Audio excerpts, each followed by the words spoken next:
All right, shalom, shalom, shalom. First, I want to give honors, go as praise due to Yahweh, Bashim Yahushua, Bashim Kakadash. Double honors, apostles and elders, bishops as well. Peace to Akim, that's doing his work on the four corners of earth. Brother Dewar from GMS Detroit, Bot Camp. And first, I want to say fair use, disclaimer. Okay. This is only for educational purposes only. I'm not getting any money off of this. I'm only this is only for educational purposes only.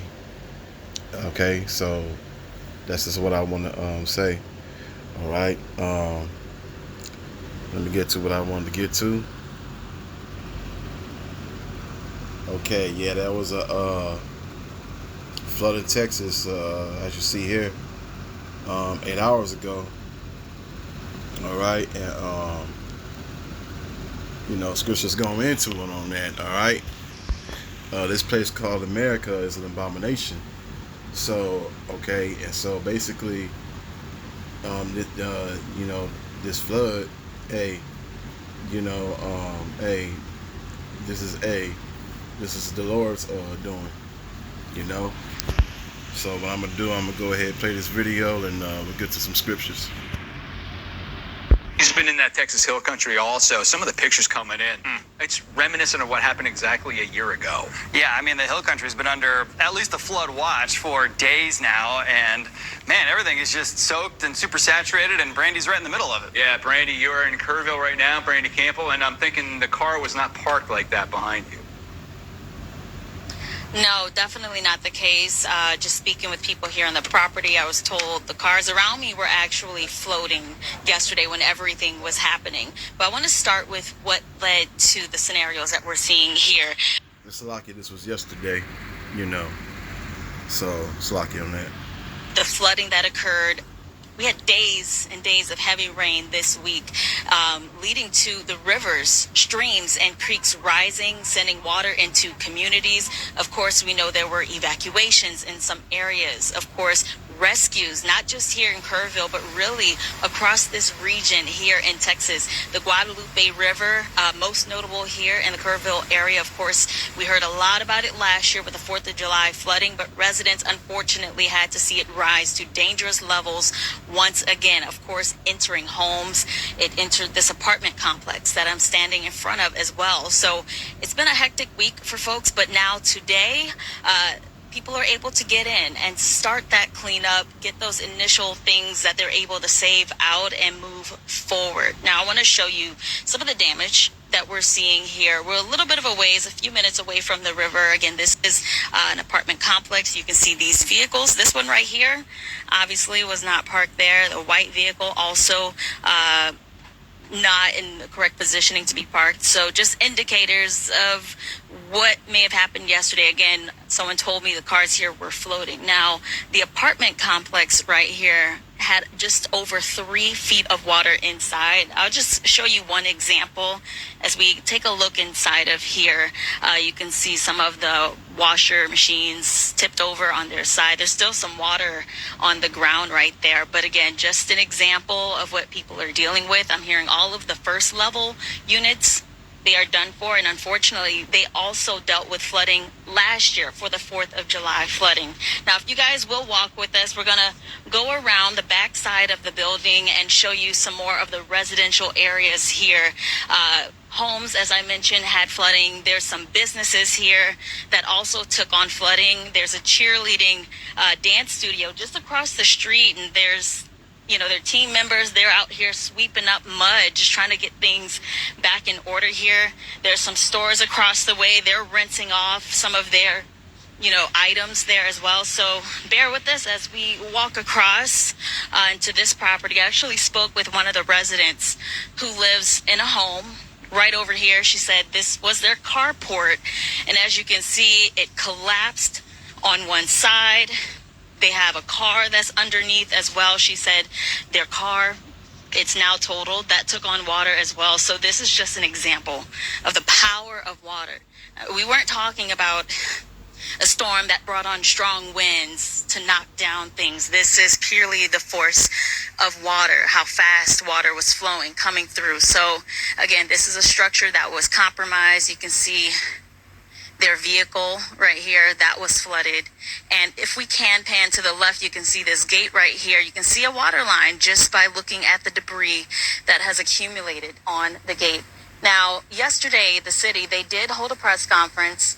The mayor just discussing what went on here. But as you can imagine, given the history of what happened just yesterday, this is an emotional time for the people here. And of course, the leaders as well. Take a listen.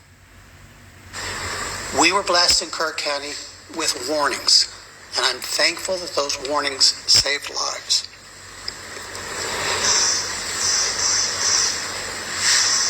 Having to be in front of you again so soon after last year's flood is hard.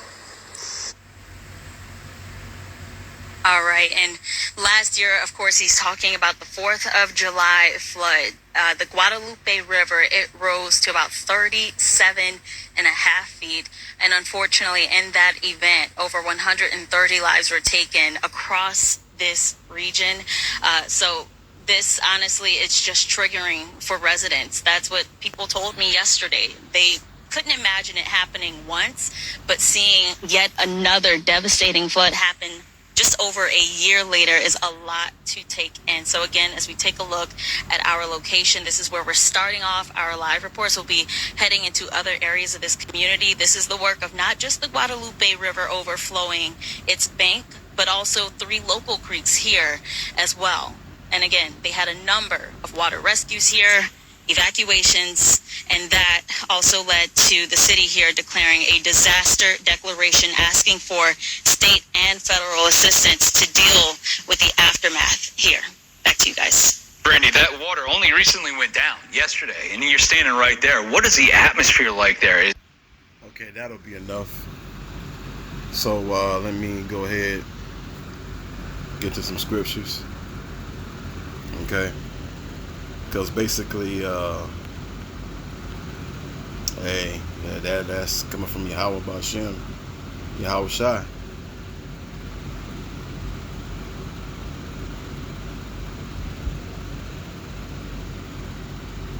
All right, so Book of Isaiah, chapter 28, verses 2. Behold, the Lord has a mighty and strong one, which as a tempest of hail and of a destroying storm, as a flood of mighty waters overflowing, shall cast down to the earth with the hand. So yeah, hey, that was the example right there, you know.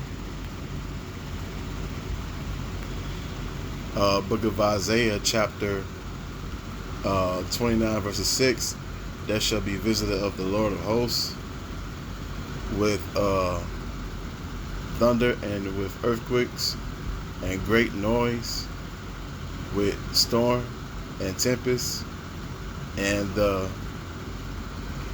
flame of devouring fire. All right, so yeah, got another one.